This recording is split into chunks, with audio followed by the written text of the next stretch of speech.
Akkam jirtu kabajamtoota daawwattoota keenyaa oduu sa'aatii kana qabannee dhiyaannee jirra. Jaarsummaan gaafatamummaa seeraa ajjeechaa abbootii gadaa hambisuu hin qabu jedhame. Muzayiin Kadir dabalata qaba.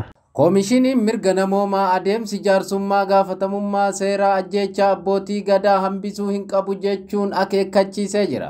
Koomishiniin mirga namoomaa Itoophiyaa ajjeechaa abbootii gadaa Karrayyuu wal qabatee rakkoo jiru jaarsummaan furuuf adeemsi jiru gaafatamummaa seeraa gufachiisuu hin qabu jedhe. Tuuta miseensa gadaa Michellee Karrayyuu 14 ta'an irratti ajjeechaan qaamolee nageenya mootummaan erga raawwatame amma ji'a 3 ol kan ta'e yoo ta'u, ajjeechaa kanaan wal qabatee shakkamtoonni 9 to'annoo seeraa jala oolu koomishiniin hordoffii godhee mirkaneeffachuu ibsee jira. Koomishiniin poolisii Oromiyaa jalqaba irratti abbootiin gadaa ABO shaneen ajjeefamuu gabaasee ture. Ibsaa gaafa amajjii 25 bara 2014 baaseen immoo ajjeechaa kana qoratee gaafatamummaan akka jiraatu kan godhu ta'uu beeksisee jira. Koomishinichi akka lakkoofsa Itoophiyaatti gurraandhala 28 hanga bitootessa 3 qaamolee akka poolisii abbaa gadaa akkasumas koomishiniin akka lakkoofsa Itoophiyaatti gurraandhala 28 hanga bitootessa 3 qaamolee akka poolisii abbaa alangaa akkasumas jaarsolii biyyaa erga dubbiseen booda adeemsi jaarsummaan rakkoo kana furuuf godhamu adeemsa gaafatamummaa seeraa mirkaneessu akka hin gufachiisne irra deddeebiin akeekkachiisee jira. Koomishinichi ibsa kanaan kan baase jaarsoliin biyyaa Karrayyuu dirqamaan kan dhiibbaa mootummaatiin adeemsa jaarsummaa kana fudhachuu isaanii miidiyaatti akka himan godhamaa jiru yaadni jedhu wayita dhagahamaa jiru kanatti biiroon koominikeeshinii mootummaa naannoo Oromiyaa ibsa roobii bitootessa 23 bara 2022 baaseen jaarsoliin biyyaa Karrayyuu waliin ajjeechaa abbootii gadaa Karrayyuu ilaalchisee sirni gumaa baasuu akka raawwatamuuf waliigaltee irra gahamee jira jechuun hawaasa burjaajessaa jiru. Adeemsi jaarsummaa fi gumaa baasuu kun mataan isaa jaarsolii biyya Karrayyuu mormamee dhiibbaa fi doorsifni irra gahee adeemsifamaa akka jiru jiraattonni naannichaa qeeqa isaanii miidiyaatti himaa jiru. Akkasumas miseensonni paarlamaa fuula miidiyaa hawaasaa isaanii gubbatti himanii jiru. Akka koominikeeshinichi jedhutti jiraattonni naannoo warreen ajjeechaa kana keessaa qooda qabu yookiin gochicha kan adda durummaan raawwatan jedhamanii shakkaman ammallee to'annoo jala kan hin oolle yookaan immoo qorannoon irratti kan hin geggeeffamne ta'uu himachuun nu amansiisee jira jedha. Itti dabaluunis shakkamtoota kana keessaa aangawoonni mootummaa sadarkaa adda addaa irra jiran waan argamaniif adeemsa qorannoo irratti dhiibbaa gochaa yookaan saffisaan akka hin xumuramne atakaroo jajjaboon godhamaa akka jiru maddeen amanamoo irraa hubannee jira jedha koominikeeshinichi. Warreen to'annoo seeraa jala oolanis akka seerri jedhutti yeroo mana murtii dhiyaachuu qaban keessatti mana murtiitti hin dhiyaanne jedha. Mootummaan naannichaa jaarsummaa mootummaa naannoo fi hawaasa Karrayyuu jidduutti qindeessummaa gumii abbootii gadaa godhamu adeemsa qorannoo yakkaa cinaa akka godhamu ibsee ture. Mootummaan komii uummata keessatti uumame araaraan akka furu yaalii gochuun isaa sirrii ta'us adeemsi araaraa gaafatamummaa yakkaa mirkaneessuuf yaalii seeraa godhamu gufachiisuu hin qabu jedha akeekkachiisni koominikeeshinicha. Adeemsi araara olaantummaa seeraa fi gaafatamummaa yakkaa mirkaneessuu cinatti godhamu maatii miidhamtootaa fi hawaasa naannichaa irraa hirmaannaa fi fedhii guutuu argachuu qaba jedha. Adeemsi araara buusuu gaafatamummaa seeraa osoo hin hambisiin waltumsee kan deemu ta'uu isaa mirkaneessuuf hooggantoonni mootummaa fi qaamoleen dhimmichi isaan ilaallatu araara guutuu nagaa fi haqa murannoof hojjechuu qabu jedhan koominikeeshiniin koomishinichaa Dr. Daani'el Baqqalaa. Hawaasni Karrayyuu gumaa fudhachuuf waliigalee ragaa fi jettuuf abbaan gadaa Tuulamaa Gobanaa Hoolaa jaarsummaa kana gaggeessaa akka jiranii fi hawaasni gadaa Michellee Dullachaa waan saamannaa haa deebisan gumaa kiyyanaaf haa kafalan jedhee jira jechuun BBCtti himanii jiru. Mootummaan Karrayyuu ni ajjeeftee reeffa laf ala bulchite waan inni qabu irraa saamte amma deebisiif jennee mootummaa gaafanne jedha. Bu'uura kanaan mootummaa meeshaa waraanaa gurguddaa kana keessa jiru kilaashii dabalatee meeshaa 16 fi rasaasa 500 goraadee 23 qarshii 140 deebisee jira. Guyyaa kaleessa gabaafame malee kun erga raawwatee bubbulee jira jedha abbaan gadaa Goobana Hoolaa. Itti dabaluunis namoota 9 ajjeechaa kana keessa qooda qabaachuu shakkaman to'ataman dhaqanii ilaaluuf adeemsi seeraa kan itti fufu ta'ullee dubbatan. Kana itti aanu gumaa kafaluudha jedhan abbaan gadaa kun. Garuu hawaasni Karrayyuu immoo dubbii abbaa gadaa Goobanaa kun shira mootummaan duguggaa hundee nurratti raawwateen addaa miti jechuun komataa jiru. Akkasumas faallaa dubbii abbaa gadaa Goobanaa irratti qaalluun Karrayyuu Aawwee Qumbii gumaa fudhachuu fi araara buusuu irratti jaarsolii fi hawaasni Karrayyuu gidduu garaagarummaan guddaan dhalatee akka jiru miidiyaaf himanii jiru. Ammallee hawaasni adeemsa gumaa kana kan mormu ta'uu dubbatanii jiru.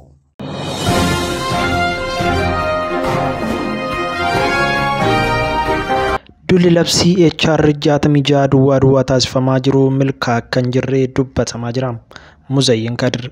Dulli sirna bilchiginnaa labsii wixinee HR 66 duwwaa irratti yaale milkaa fi akka hin jirre himamee jira.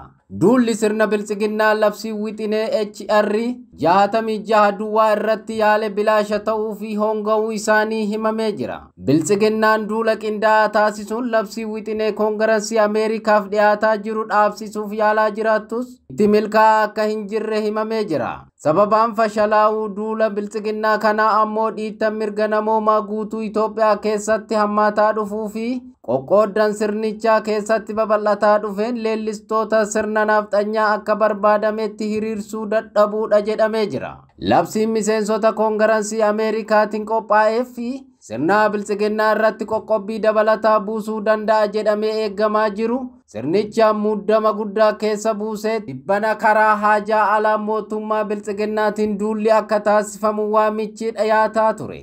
Labsii baatii darbe koree dhimma alaa koongireesii Itoophiyaaf dhiyaateen ragga'e kun wixinee HR 66 duwwaa kan jedhamu yoo ta'u dhiittaa mirga namooma mootummaa bilchiginnaa Itoophiyaa keessatti raawwataa jiruu fi waraana biyyattii unkuraa jiru ilaalchisee sirna Abiyyi Ahmad hoogganaa jiru irratti tarkaanfii cimaan akka fudhatamu kan ajajuudha jedha. Qabiyyee wixinee labsii kanaa qondaalota waraanaa fi siyaasaaf sirna bilchiginnaa cabiinsa mirga namoomaa irratti hirmaatan qoqqobbii irratti jiiksuun adabuu sochii isaanii daangessuu fi qabeenya isaanii ugguruu kan dabalatu ta'us wixinee kana keessatti ibsamee jira.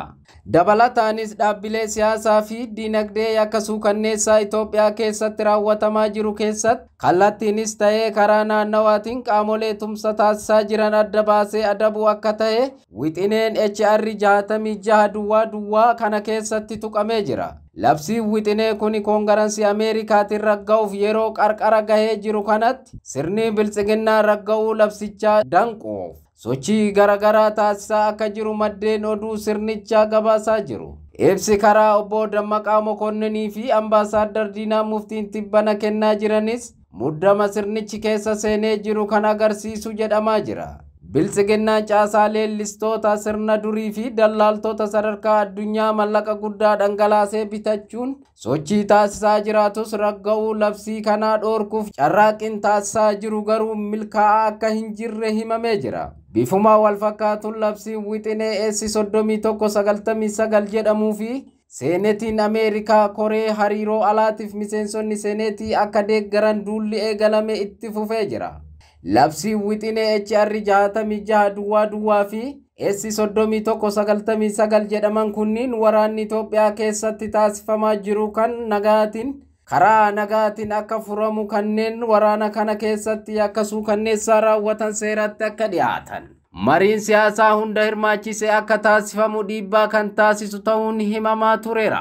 Wixineen qophaa'ee akka ragga'uuf duulli Tiwiitara eegalame ammas kan itti fufu ta'uu qindeessitoonni duula Tiwiitara miidiyaaf ibsanii jiru. Sarbamni mirga namoomaa Itoophiyaa keessatti itti fufiinsan raawwatamaa jiru akka dhaabbatu biyyattiin gara nagaa fi tasgabbiitti akka deebi'u yakkamtoonni uummata biyyaa irratti yakka suukanneessaa raawwatan gaafatamummaa yakka isaanii walgitu akka argataniif duula Tiwiitaraa kanas jabeessuun akka barbaachisu dhaamanii jiru.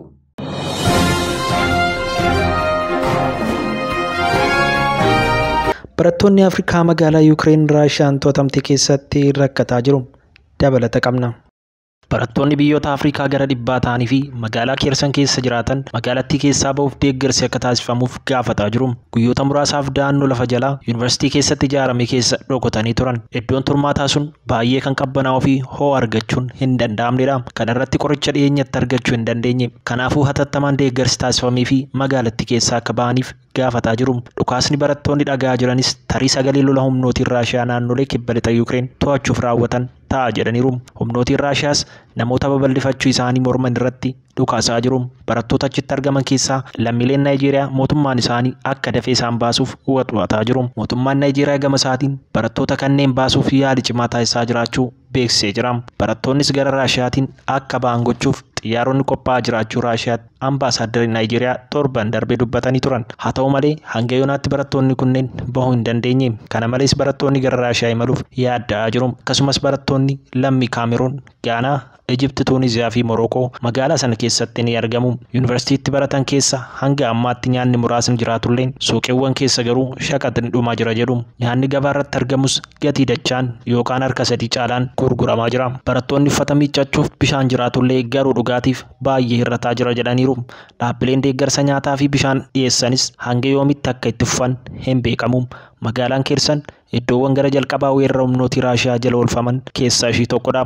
Jiraattonni magaalichaas erga humnootiin Raashiyaa magaalattii to'atanii kaasee mormi isaanii dhageessisaa jiru. Loltoonni Raashiyaa nyaanni gara magaalaa akka hin galleef dhorkuun isaanis dubbatamaa jira.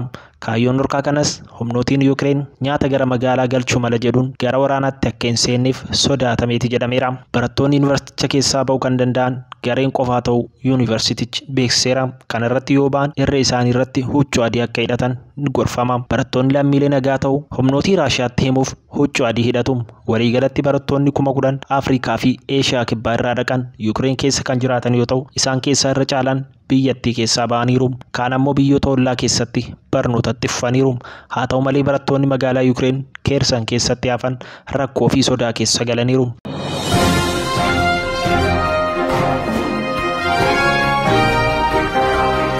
Oduu har'aa asuma irratti goolabna. Waan nu daawwattaniif galatooma.